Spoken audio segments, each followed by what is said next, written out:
Assalamualaikum kumaha damang guys, sampurasun sarang wilujeng sumping ke channel Abdi. Saya BDT dari Borneo Sabah akan menemani kawan-kawan semua dalam episode reaction kali ini. Dan hari ini nih guys, kita akan nonton kebijaksanaan Indonesia membawa impact yang kurang menyenangkan kepada tetangga-tetangga Indonesia guys. Kita akan nonton video ini, apa yang terjadi. Ojo lali guys, di subscribe channelku, jangan lupa klik like, komen, dan share. Dan saya doakan kawan-kawan semua berada dalam keadaan yang sehat, dimurahkan rezeki, dipermudahkan juga segala urusan dunia dan akhirat. Amin ya rabbal alamin.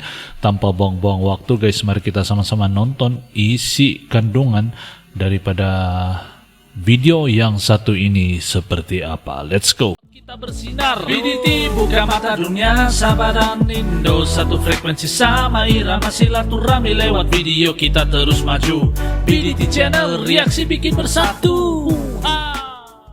Kebijakan Indonesia yang tegas di segala bidang mulai berdampak negatif untuk negara sekitar, khususnya Malaysia. Kini negeri jiran mengalami sejumlah krisis yang berdampak negatif pada ekonominya. Salah satunya adalah krisis bahan pangan setelah Indonesia memutuskan stop impor beras. Selain itu, devisa Malaysia juga menurun karena demo besar-besaran para buruh pekerja. Cetak Gol coba merangkum ketegasan Indonesia buat ekonomi Malaysia merosot sebagai berikut. Pemerintah Indonesia mengambil tindakan tegas dengan menyetop impor beras dari berbagai negara. Langkah ini dilakukan demi mendukung produksi beras di dalam negeri. Prabowo Subianto menegaskan cadangan beras Indonesia masih sangat cukup dan besar. Sang presiden mengatakan produksi beras lokal harus terus digenjot. Saya kira mendekati 2 juta ton dan sangat besar kemungkinan. Keyakinan saya tahun 2025 kita tidak akan impor beras lagi. Bahkan cadangan kita sangat cukup, tegas Prabowo. Jadi guys, Indonesia putuskan untuk tidak mau import beras lagi daripada luar, dan itu mengakibatkan ekonomi agak terjejas kepada negara-negara yang mengekspor beras kepada Indonesia ini guys. Dan salah satu yang terkesan Malaysia guys. Jadi beras tidak lagi diimpor daripada Malaysia, dan itu menyebabkan ekonomi beras ini di Malaysia terdampak akibat daripada kebijaksanaan Presiden Prabowo ini guys. Kita sambung lagi nonton. Keputusan ini justru dipandang sinis oleh pihak luar, termasuk Duta Besar Vietnam untuk Indonesia. Tong mengatakan kebijakan tersebut akan sangat berdampak untuk produksi beras di negaranya. Bahkan Tong memperkirakan aturan ini nggak akan berlangsung lama dan bakal berubah-ubah. Sang Duta Besar pun mengambil siasat bekerja sama dengan Indonesia agar nggak terlalu merugi.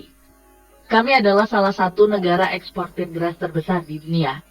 Dalam semangat persahabatan ASEAN, kami siap bekerja erat dengan Indonesia mencapai target kecukupan pangan, kata Tong. Namun langkah pemerintah diapresiasi oleh Bambang Susatyo. Informasi ini menggembirakan, menjadi pertanda Indonesia mulai fokus pada upaya swasembada beras, ungkap anggota DPR RI ini. Benar saja, keputusan pemerintah berhasil mendatangkan dampak positif. Harga pangan dalam negeri menjadi lebih terkendali sejak kebijakan tersebut diberlakukan. Sementara itu, penyetopan impor beras Indonesia juga sukses memberi tekanan kepada pasar global.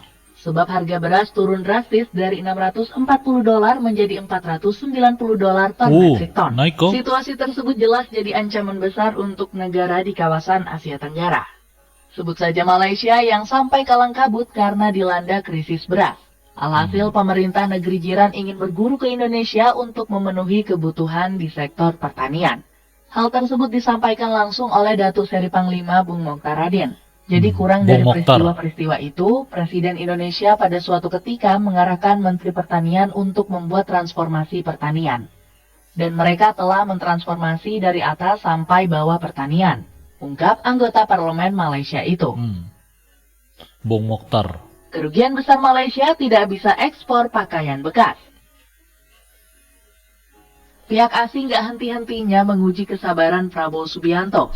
Kali ini sang presiden kembali dibikin geram dengan upaya penyelundupan pakaian ke Indonesia. Pak Prabowo menyayangkan tindakan tersebut karena mengancam industri tekstil tanah air. Sang presiden mengambil tindakan tegas menghentikan penyelundupan barang ilegal. Prabowo bahkan siap jika harus menenggelamkan kapal milik sindikat gelap. Saya akan cari ahli-ahli hukum. Apa wewenang yang saya bisa berikan kepada aparat? Apa kapalnya ditenggelamkan? Kecam sang presiden.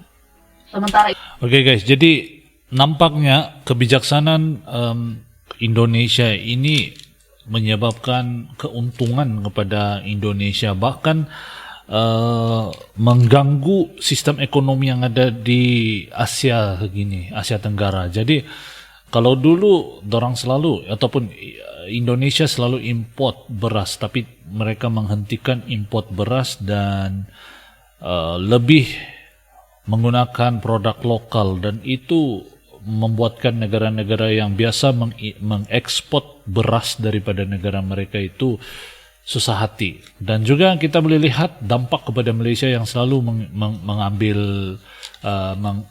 mengimport kan beras dari Indonesia ini. Apabila Indonesia hentikan ekspor keluar juga terus terkena kesan dia guys. Dan ini betul-betul siapa sangka Indonesia ini bisa bikin banyak negara ketar-ketir dengan keputusan-keputusan yang Indonesia buat. itu pemerintah Indonesia nggak mau kalah untuk mendukung gagasan Pak Prabowo. Buktinya pihak Bea Cukai baru saja menjegal proses penyelundupan barang dari Malaysia. Dalam operasi tersebut sebanyak 105 paket berhasil disita di wilayah perbatasan Kalimantan Barat. Bungkusan tersebut berisi pakaian bekas yang nilainya mencapai 500 juta rupiah. Ketegasan pemerintah Indonesia sukses membuat negeri jiran ketar-ketir. Sebab Malaysia akan rugi besar seandainya nggak bisa menyelundupkan pakaian bekas ke tanah air.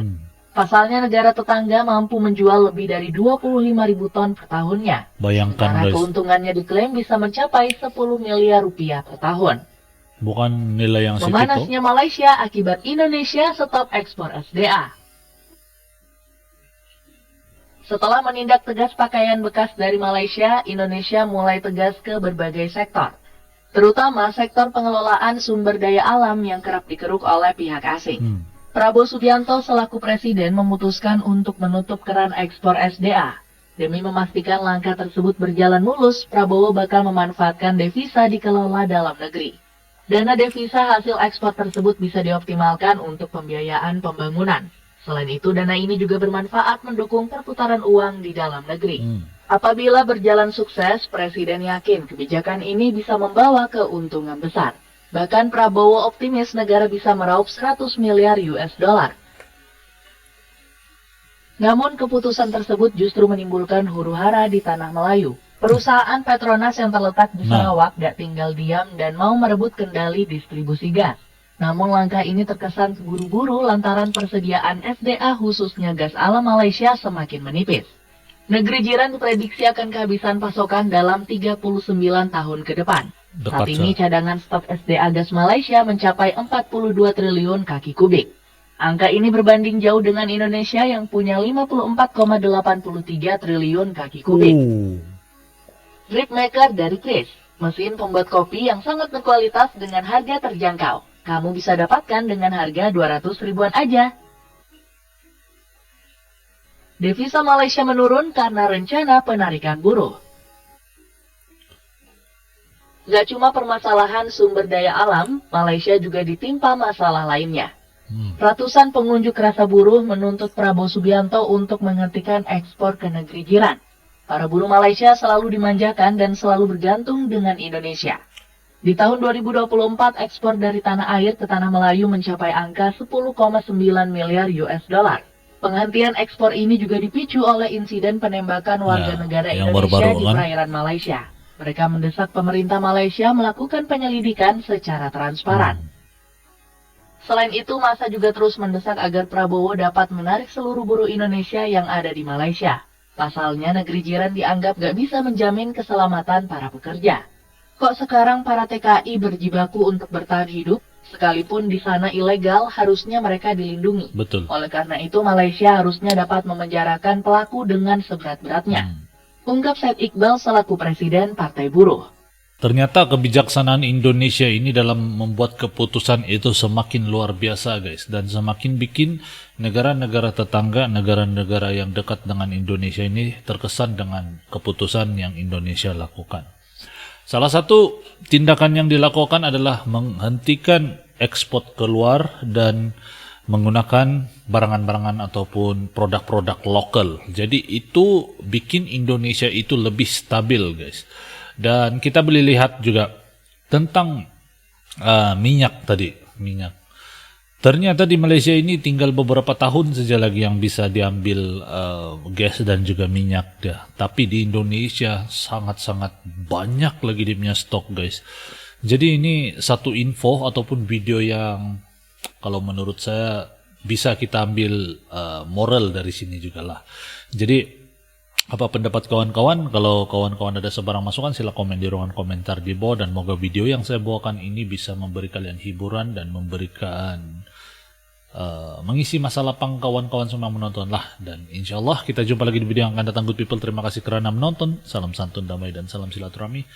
Assalamualaikum good people. Salam Nusantara. Yo teman-teman, ojo lali di subscribe yo channelku.